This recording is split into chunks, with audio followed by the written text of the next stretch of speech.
This case raises the question, does our society have a double standard when the alleged perpetrator is a woman? We just don't take it seriously. Psychologist Richard Gartner says we often joke about these cases because the boys aren't perceived as victims. But Gartner says this is no laughing matter. Victims of female sex offenders can suffer severe emotional scars, causing depression, anxiety, addiction to drugs and alcohol, and sexual dysfunction. This can interfere with trust. It can interfere with self-esteem.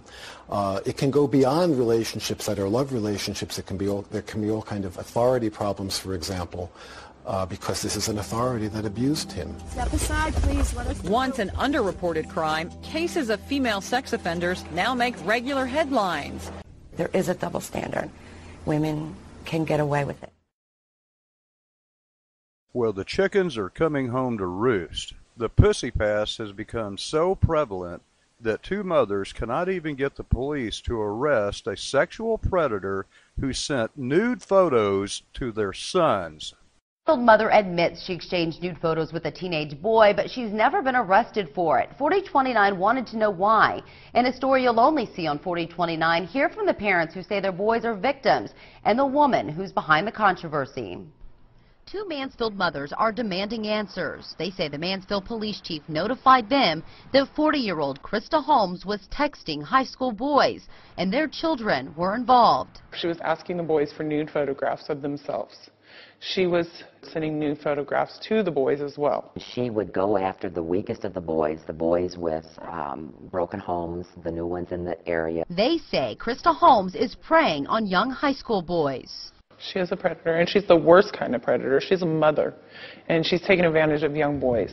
But it wasn't their teenagers who became the center of an investigation.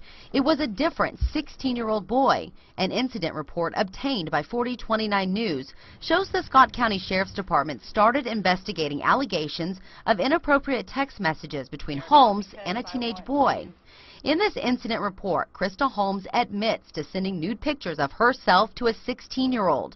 In the report, police also say they found several images of a nude male on the cell phone, identified by Holmes as that 16-year-old boy. She stated in the report they did not have sex, but they did speak in a sexual manner through text messaging. I never once tried to deny what I did or the fact that it was wrong. Holmes is not denying nude pictures were exchanged. Are you a predator?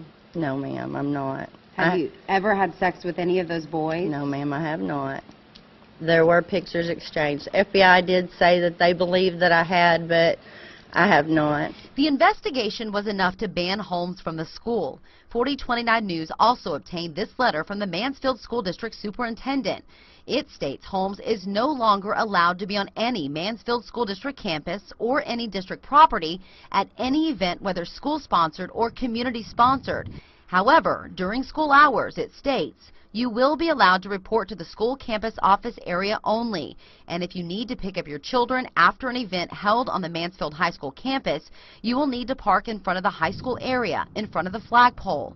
It goes on to say, should you be found in violation of these stipulations, the police will be immediately notified that you're trespassing. Just 2 months later, this police report shows she was arrested on campus and accused of criminal trespassing. And the criminal trespassing charge is the only criminal charge she faces. As a mother, how does this make you feel? I was absolutely livid. The Scott County Sheriff's Department says the text messages in question aren't illegal, but a sergeant with the Benton County Cyber Crimes Unit, who did not work the case but studied the police report, believes Holmes did break the law. So she was in possession of child pornography. Was she? I would consider her being in possession of child pornography, yeah. There's a definite crime there. Sergeant Schumacher says Holmes should be in jail. At least being in possession of child pornography. I think you need to at least look at that and arrest her for the possession of it. Because she's the one that's making contact with him. She's the one that got the pictures, and she's the one that saved him. He says in the past, people convicted on this crime can spend anywhere from 1 to 10 years in jail per photo. I asked Holmes if she feels exchanging nude photos with a 16-year-old boy is wrong. So you're saying you know what you did was wrong? Yes, I do. Yes, I admitted it. The Scott County Sheriff's Department says it did not and will not file charges against Holmes. We repeatedly asked for an explanation, which they have not provided. But for the two parents, that is not enough. A 40-year-old woman who is a mother should have had her act together. She should have known better not to do that. Now, we did receive a statement from the Scott County Chief Deputy Prosecuting Attorney who decided he would not press charges. He said, quote, "We do not believe there's sufficient evidence to sustain a charge. Additionally, the juvenile and his guardian do not wish to pursue charges at this time." And tonight, 4029 has new information from the Scott County Sheriff. He tells us photos found on Krista Holmes' phone were not saved. They were not entered into evidence before her phone was returned to her by investigators.